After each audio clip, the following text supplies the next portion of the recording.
ప్రపంచ మానవులారా, ఈ శరీరము పేద దేహం. రిలయన్స్ అంబానీ గారు చాలా ధనవంతుడు. ఇది ద్వైతము. ఇప్పుడు నేను రిలయన్స్ అంబానీ గారి అవ్వాలంటే అంత కష్టపడి సంపాదించాలి.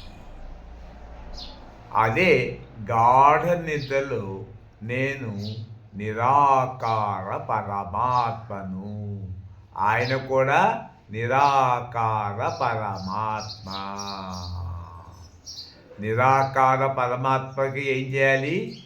నా స్వరూపము నిరాకారమని నిరంతరం ధ్యానం చేస్తూ చేస్తూ చేస్తూ ఉంటే నిరాకార స్థితికి వెళ్ళిపోతుంది.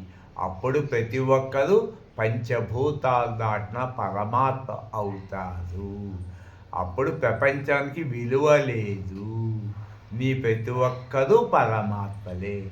అందరికీ అవకాశం ఉన్నా ఏ కోటికొక్కళ్ళు ఇలా చేసుకుంటారు. కాబట్టి నాది నిరాకార ధ్యానము చేసి చేసి అలా అయిపోయింది. కాబట్టి ప్రపంచమంతా నాకు అల్పము.